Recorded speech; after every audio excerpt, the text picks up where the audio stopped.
Hello students, welcome back to the next lecture of the same chapter, that is traders, kings and pilgrims.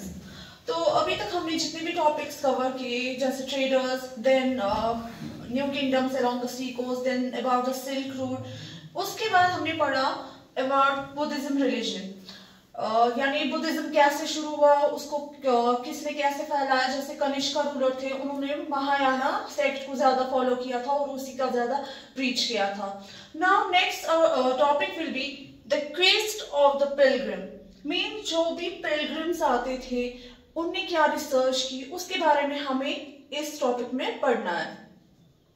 सबसे पहले हम देखेंगे Pilgrim होता क्या है। पिलग्रिम वो लोग होते हैं जो किसी पर्पस के रिलीजियस पर्पस के लिए रिलीजियस प्लेसेस पे जाते हैं टू फुलफिल देयर फेथ। जैसे हम देखते हैं मुस्लिम्स में हज पे जाया जाता है और जो जाते हैं हज पे उनको पिलग्रिम्स बोलते हैं। हिंदुइज्म में यात्रा वगैरह पे जाते हैं। वैसे ही बुद्धिज्म के रिलीजन को जो प्रीच करते थे या वो उन जगहों पे जाना चाहते थे जहां जहां पे लॉर्ड बुद्धा यानी उनका बर्थ हुआ था या उनने जहां पे पहला लेक्चर दिया था या बाकी सारी प्लेसेस जहां जहां उनका जाना होता था, उन सब प्लेसेस को विजिट करना मोस्टली वो था। बुद्धिज्म रिलीजन के रिलेटेड लोग जो होते थे उनका काम वही होता था कि वो वहां पे जाना चाहते थे, उसके रिलेटेड पढ़ना चाहते थे।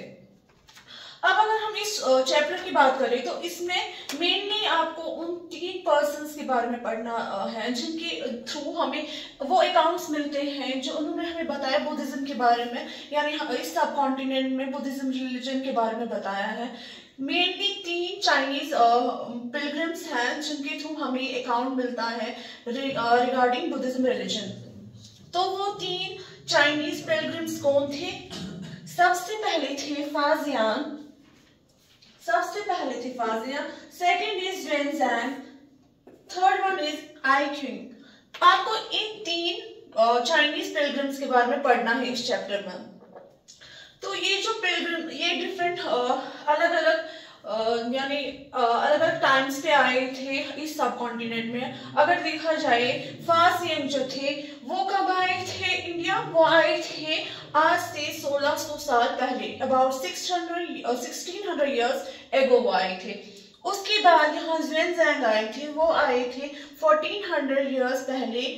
और जो आई क्विंग थे वो 50 इयर्स बाद आए थे। जब ज़ुएनज़ैंग आए थे इंडिया, उसके बाद आए थे 50 साल बाद आई क्विंग।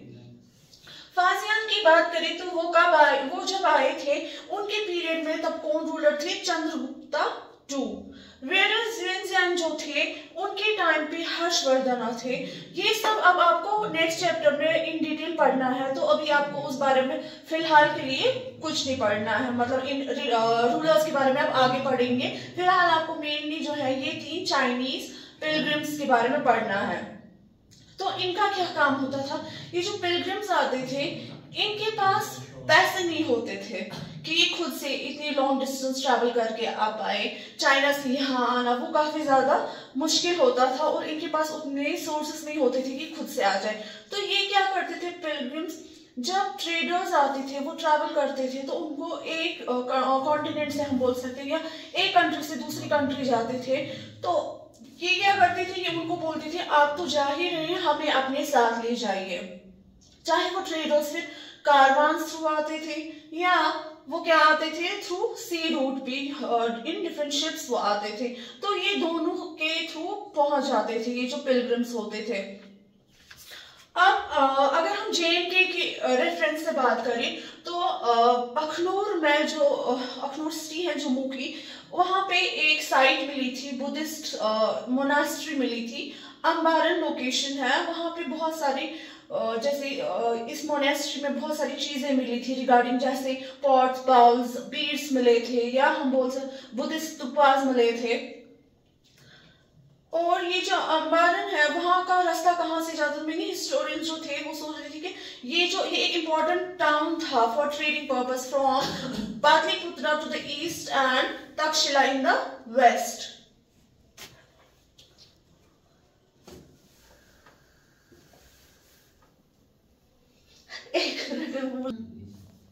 ये जो पिलग्रिम्स आते थे ये अब एक अकाउंट बनाते थे, यानी लिखते थे, मैन्युस्क्रिप्ट्स पे लिखते थे, क्योंकि उस टाइम पे बुक्स वगैरह नहीं होती, मैन्युस्क्रिप्ट्स होते थे, उन पे ये लिखते थे अपना ट्रैवलिंग एक्सपीरियंस या जो ये सीखते थे यहाँ पे, क्योंकि ये यहाँ पे आते थे तो अगर ये किसी कंट्री से यहाँ इंडिया आते थे तो ये क्या करते थे, ये अपना एक्सपीरियंस लेके आते थे और यहाँ से जब ये वापस जाते थे तो यहाँ का एक्सपीरियंस लेके जाते थे। तो ये मैन्युस्क्रिप्ट्स पे वो मेंशन करते थे कि हमने क्या क्या देखा, हमने क्या सीखा, कौन से डेंजर्स उनको रास्ते में पड़ते थे ड्यूरिंग ट्रैवलिंग, वो सब ये एक अकाउंट रखते थे उन सब चीजों का। तो जैसे हमें देखना है मेनली इस चैप्टर में इन 3 जो फेमस चाइनीज पिलग्रिम्स थे, इनके अकाउंट्स काफी ज्यादा हेल्पफुल रहे हैं फॉर द हिस्ट्री, जिससे हमें हिस्ट्री के थ्रू पता चलता है कि तब उस पीरियड में क्या था, कैसे था। वो मोस्टली इनके अकाउंट्स के थ्रू ही हमें पता चलता है, क्योंकि इन्होंने काफी सारे मैन्युस्क्रिप्ट्स लिखे थे। जैसे हम सबसे पहले अगर बात करें, आपकी बुक में मेंशन है ज़ुएनज़ांग के बारे में। तो अगर ज़ुएनज़ांग के बारे में देखिए, जो कि इंडिया आए थे 1400 इयर्स एगो, इन्होंने क्या किया था, ये जब इंडिया आए थे इनने वापसी में भी रूट कौन सा लिया था, लैंड का ही रूट लिया था। तो ये जब वापस जाते इनको काफी ज्यादा लंबा रास्ता पड़ा था, क्योंकि इनने कोई शॉर्टकट वगैरह नहीं लिया था और इनको बहुत एरिया ट्रैवल करके डायरेक्टली, क्योंकि कोई वे नहीं था, तो इनको बिल्कुल घूम के जाना पड़ा था वापस चाइना पहुंचने के लिए। तो ये जो थे ज़ुएनज़ांग, इन्होंने क्या किया था, जब ये यहाँ से वापस गए थे तो इन्होंने क्या किया, इन्होंने बुद्धा के बहुत सारे स्टैचूज लिए थे, यहाँ से उन मूर्तियां ली थी। कुछ उनमें से गोल्ड की बनी थी, कुछ उनमें से सिल्वर की बनी थी और कुछ सैंडलवुड की बनी थी, जिसको चंदन की लकड़ी बोलते हैं, उसकी बनी हुई थी। और बहुत सारे मैन्युस्क्रिप्ट्स भी थे। मैन्युस्क्रिप्ट्स वही होते हैं जिन पे रिकॉर्ड लिखते थे ये, जैसे हम आजकल देखते हैं हम बुक्स वगैरह में लिखते हैं हिस्ट्री या नोट्स थ्रू, तो उस जमाने में मैन्युस्क्रिप्ट्स पे लिखा जाता था। तो ऑलमोस्ट 600 मैन्युस्क्रिप्ट्स थे इनके पास। तो ये जब वापस जा रहे थे तो इनको क्या हो गया, अभी इनको 3 ही दिन हो और 20 घोड़े इनको लगे थे, उनके ऊपर इन्होंने ये सारा सामान रखा हुआ था और ट्रैवल कर रहे थे। तो बीच में इनको एक रिवर भी क्रॉस करना था, क्योंकि ये लैंड के थ्रू जा रहे थे तो हर एक साइड से लैंड नहीं था, बीच में इनको रिवर भी क्रॉस करना था, या इंडस रिवर इनको क्रॉस करना था।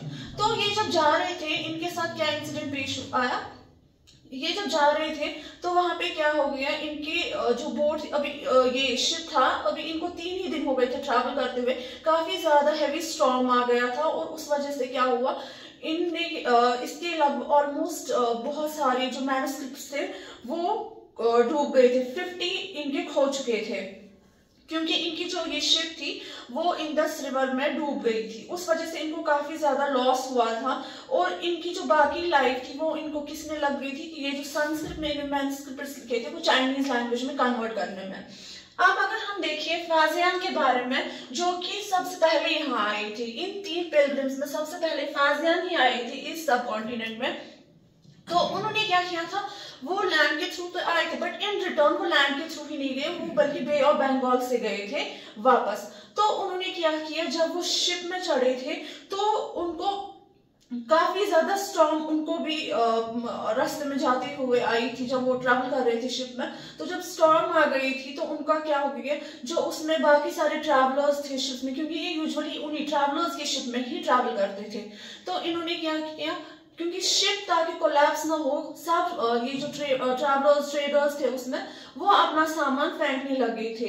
लेकिन ये जो थे फाजियान, इन्होंने अपना सामान तो अपनी पर्सनल बिलोंगिंग्स इनमें फेंक दी, लेकिन जो इनके पास मैन्युस्क्रिप्ट्स थे या स्टैचूज वगैरह थे इन्होंने वो बिल्कुल भी नहीं जाने दी, वो इन्होंने अपने पास ही रखी। तो 13 डेज बाद जब ये स्टॉर्म रुक गई तो इन्होंने क्या किया, उसके बाद 13 डेज जब हो गए उसके बाद ये एक जगह पे पहुंचे थे जिसका नाम है जावा, जो कि इंडोनेशिया में एक जगह है, वहां पे ये पहुंच गए। फिर वहां पे ये ऑलमोस्ट 5 मंथ्स रहे। उसके बाद नेक्स्ट शिप में इन्होंने ट्रैवल किया, जब वहां पे ये ट्रेडर्स आए थे उनकी शिप में चढ़ के फिर ये चाइना रिटर्न हो गए। इनने भी यही लिए थे मैन्युस्क्रिप्ट्स वगैरह, और जब ये जावा से वापस गए थे चाइना तो इनको वहां पे 5 मंथ्स लग गए थे, 5 मंथ्स रुके थे। जावा जो जगह थी वहां पे 5 मंथ्स रुके थे और वहां से फिर इनने नेक्स्ट शिप लिया जहां से फिर ये चाइना पहुंच गए थे। ज़ुएनज़ांग जो है वो अपने पिलग्रिम एक्सपीरियंस के बारे में एक बार उनने ये अपने पर्सनल एक्सपीरियंस में लिखा हुआ है कि उनको क्या क्या डिफिकल्टीज पेश आई थी जब वो वापस ट्रेवल करते थे या जब वो इस सब कॉन्टिनेंट पे आए थे। और जो ये थे ज़ेन, इन्होंने ये भी बताया कि जब वो इंडिया आए तो वो नालंदा यूनिवर्सिटी में गए। नालंदा यूनिवर्सिटी काफी ज्यादा फेमस यूनिवर्सिटी थी उस पीरियड में, क्योंकि वहाँ पे जो रूल्स इन्होंने बोला, वहाँ की जो टीचर्स थे वो काफी ज्यादा एक्सपीरियंस थे, उनके पास बहुत ही ज्यादा नॉलेज थी, वो बहुत ज्यादा टैलेंटेड थे। उसके साथ साथ इन्होंने बताया कि वहां पे जो रूल्स वगैरह फॉलो किए जाए वो काफी ज्यादा स्ट्रिक्ट थे, और बुद्धिज्म की जो प्रिंसिपल्स के बारे में बताया जाता था वो उसको बिल्कुल टोटली फॉलो करते थे विद सिंसियरिटी। लेकिन ऐसे ही किसी को भी एंट्रेंस नहीं मिलती थी नालंदा यूनिवर्सिटी के अंदर, क्योंकि वहां पे क्या होता था, जो गेट कीपर्स होते थे वो काफी ज्यादा डिफिकल्ट क्वेश्चंस पूछते थे जो भी वहां पे आते थे। और फॉर एग्जाम्पल वहां पे अगर 10 आते थे विजिट करने के लिए नालंदा यूनिवर्सिटी, 10 में से खाली 2-3 ही दे पाते थे आंसर्स उनके क्वेश्चंस का। वहां के गेट कीपर्स भी बहुत ज्यादा डिफिकल्ट क्वेश्चंस पूछते थे। तो हम बोल सकते हैं कि उस जमाने में एज एन एंट्रेंस टेस्ट वही होता था जो वहां पे क्वेश्चंस पूछे जाते थे। Now next topic will be the beginning of भक्ति।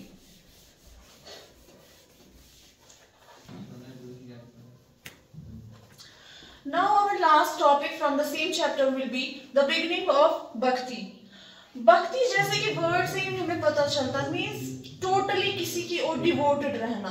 भक्ति का मतलब ये होता है किसी की ओर आप पूरी तरह अपने आप को समर्पित कर दे, डिवोटेड रहे किसी एक की ओर। जैसे हम बोलते हैं कोई भक्त है किसी पर्सन का, तो दैट मीन्स वो उस पर्सन को पूरी तरह से फॉलो करता है और किसी को फॉलो नहीं करता, वो उसका भक्त है। हम यूजुअली ऐसे बोलते हैं ये तो इसका भक्त है। तो सेम भक्ति जो है उसका मतलब होता है किसी पर्टिकुलर डेटी की ओर उसको फॉलो करना, यानी किसी पर्टिकुलर, जैसे हिंदुइज्म है उसमें बहुत सारे भगवान होते हैं, तो वो क्या करते हैं, हर कोई ना कोई पर्सन होता है एक अलग डेटी को फॉलो करते हैं। जैसे कुछ होते हैं वो शिवा को फॉलो करते हैं, कुछ कृष्णा को फॉलो करते हैं, कुछ किसी और गॉड या गॉडेस को, जैसे गॉडेस दुर्गा है या कोई और, उनको फॉलो करते हैं। भक्ति जो है उसके बारे में हमें किसमें बताया गया है, भगवत गीता जो कि हिंदूज की एक रिलीजियस बुक है, उसमें मेंशन है ये। क्या उसमें एक इंसिडेंट का मेंशन किया गया है, जैसे कि कृष्णा जो है, जो कि गॉड ही है, कृष्णा को अर्जुना पूछते हैं जो कि उनके दोस्त भी थे, उनके फॉलोवर भी थे। वो उनको बोलते हैं मैं क्या करूं, तो वो उसको बोलते हैं तुम पूरे ये जो दुनिया है उसकी मोह माया वो सब छोड़ दो और तुम सिर्फ मुझे फॉलो करो, मैं तुम्हें हर एक चीज से बचा लूंगा। तो ये जो होता है मतलब किसी एक पर्टिकुलर को फॉलो करना, वही होता है भक्ति। उससे पहले क्या होता था, वरना बोलते थे मतलब बहुत सारे कुछ होते हैं जैसे उसमें डिवोशन या कोई बहुत सारी रिचुअलिटीज होती हैं, रिचुअल्स को फॉलो करेंगे। कुछ पहले बोला जाता था जैसे आप ये रिचुअल फॉलो करेंगे तो जाके आप गॉड से मिल सकते हैं। लेकिन इसमें था भक्ति में, चाहे वो अमीर हो, गरीब हो, सो कॉल्ड हाई कास्ट का हो या लो कास्ट का हो, भक्ति को कोई भी फॉलो कर सकता है। ऐसा नहीं था कि आपको पहले ऐसे पूजा करनी है, ऐसे हवन करने हैं तब जाके आपको गॉड मिलेगा, नहीं। इसमें था बस आपको मन से पूरे का पूरा समर्पित होना है टुवर्ड्स द किसी, जिस भी आप डेटी को फॉलो करना चाहे उसकी ओर, तो आपका हो जाएगा, उसके साथ कनेक्ट हो जाएंगे आप। और ये क्या भक्ति में ये भी बताया गया था कि गॉड के लिए आपको कुछ पर्टिकुलर चीज का नहीं होना चाहिए। आप खुद से, जैसे आप नेचर में देखेंगे किसी चीज में कि इसमें है, आप बोलेंगे गॉड है, तो वो उसमें आपको दिखेंगे। आप बोलेंगे इस जैसे कोई स्कल्पचर है इसमें है, तो उसके थ्रू आपको वो चीज फेल्ट होगी यानी महसूस होगी। तो इसमें क्या हो रहा था, फिर इसी प्रोसेस के थ्रू हमें बहुत सारे लोग जो है वो इमेजिन करने लगे, यानी पोर्ट्रेट्स बनने लगे, स्कल्पचर्स बनने लगे थे। फिर ये जो स्कल्पचर्स और पोर्ट्रेट्स बनने लगे, इनको काफी ज्यादा सैक्रेड माना जाता था, यानी इनको काफी ज्यादा अहमियत दी जाती, इनको बहुत ही ज्यादा पवित्र माना जाता था। तो क्या किया गया, फिर उसके बाद इनको रखने के लिए एक पर्टिकुलर प्लेसेस बनाए गए जिनको मंदिर बोलते हैं हम, टेम्पल्स वगैरह बने। यानी तो कैसे डेवलप, एक तो रिलीजन भी डेवलप हो रहा था, रिलीजियस पीरियड हमने देखा जैसे डेवलप कैसे होता गया, और उसके साथ साथ आर्किटेक्चरल लेवल पे भी बहुत सारे इंप्रूवमेंट्स होने लगे, क्योंकि डिफरेंट टेम्पल्स बनने लगे या पोर्ट्रेट्स वगैरह इन्होंने बनाए। तो ये है हमारा टॉपिक भक्ति जो था उसके रिगार्डिंग हमने पढ़ा। तो इसी के साथ हमारा चैप्टर कंक्लूड होता है, that was traders, Kings and pilgrims. Hope you have understood all the topics completely, and जो एक्सरसाइज वर्क है वो आपको PDF फॉर्मेट में दे देंगे। So thank you so much.